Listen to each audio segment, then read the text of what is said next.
আমি সিনেমার প্রডিউসার বলছি, আপনাকে দিয়ে একটা মুভি বানাতে চাচ্ছি। যেমন হচ্ছে আজকে শাকিব খানের একটা মুভি দেখেছেন না, তুফান?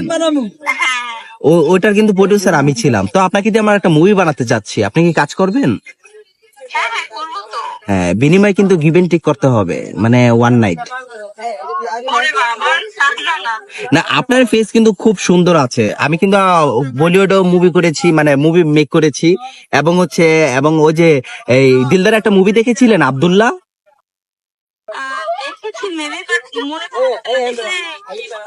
এখন বলেন, আপনাকে পেতে হলে কত লক্ষ টাকা দিতে হবে?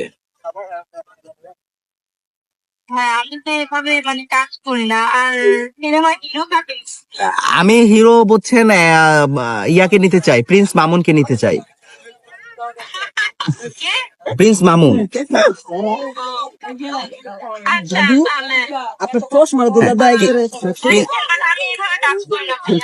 শোনো, কাজ না করলেও শোনো, আমার মুভি কিন্তু সুপার ডুপার হিট হয়। শোনো, তুমি দিবা কিছু, আমি দিব কিছু, সেই থেকে জন্ম নিবে ছোট্ট একটা শিশু, বুঝো না? হ্যাঁ, এখন বলো। আপনি কি শুনছেন যে আমি ইভেন্ট থেকে কাজ করি? মানে এইরকম কথা আপনারা কোথায় পান বলেন? এখনকার নায়িকারা বাবা গিভেন টেক ছাড়া কি কোনো সিনেমা বানাবেন, এই জন্য কি আমি ফার্স্ট হবো নাকি যে আমাকে নিয়ে মুভি বানান? আপনি আমার যদি মুভি করতে শাকিব খানের সাথে করবেন, এটা কি ওকে? শাকিব খানের কাছে ও তো বড় বড় ইন্ডিয়ান মেয়েদের সাথে কাজ করে, আপনার সাথে কাজ করবেন না। তাই আমাকে দিয়ে যদি মনে করেন ওই জিনিসটা করা হয়, তাহলে কিন্তু আমি গিভেন থেকে আপনাকে বিনিময়ে শাকিব খানের সাথে মুভিটা করাই দিব অনায়াসে।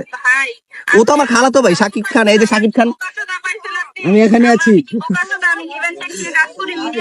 আমার মিডিয়ায় একটা সুনাম আছে, আমি যেখানেই যাই আপনার গিভেন টেক করতে মন চাইলে আমার কাছে আন, আমার জামাই দিয়ে আপনার গিভেন টেক করাই দিতে। দেখেন, আমি তো কাক হয়ে কাকের কামড় দিতে চাই না, আমি কাক হয়ে কুকিলাকে কামড় দিতে চাই।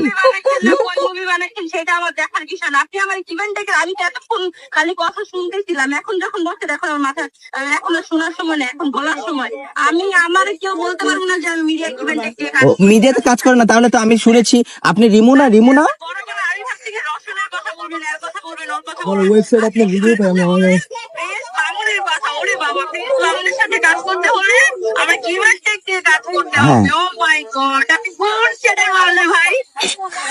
আচ্ছা, শোনেন, আমি একটা কথা বলছি, মাইন্ড করবেন না, ঠিক আছে? আমার ঘরও কিন্তু বউ আছে, তাই আমি আপনাকে বউ হিসেবে একদিনের জন্য গিভ এন্ড টেক করে হলিউডে একটা কাজ করাবো।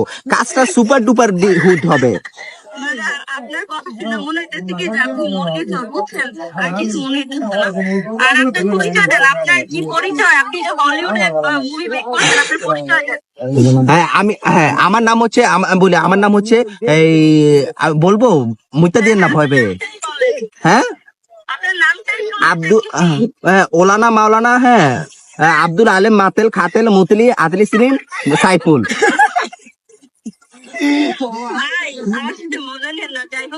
আমি এতক্ষণ শুনলাম, আমি মিডিয়া ইভেন্ট থেকে কাজ করি না। আমার যদি আমি যে তুফান সিনেমাটা দেখলাম না, শাকিব খানের সাথে কাজ করতে হবে, ইভেন্ট থেকে আমি ওটা করবো না, কারণ আমি মিডিয়া এভাবে কাজ করি না। আমার যদি কারো ভালো লাগে, আমার এমনি নেয় ভাই, বুঝছেন? তো এটাও তো শুনেছি আপনি নাকি ইমুতেও বিজনেস শুরু করেছেন।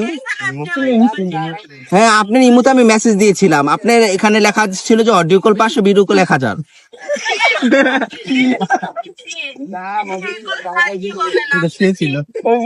ও আচ্ছা, তাহলে আছে, এমন কোন মেয়ে আছে? আমি কি মেয়ে জানান নাকি রে ভাই? কি বলতেছেন আপনি? আর আপনি কে? আপনার মেয়ে কেন বলতে যাবো? আপনি কি মানে কিসের প্রডিউসার আসছেন আপনি ভাই? আমার সামনে আচ্ছা, সমস্যা নেই, বুঝছো? Extremely sorry for this reason. আমি বুঝতে পারছি তুমি খুব ভালো একটা মেয়ে।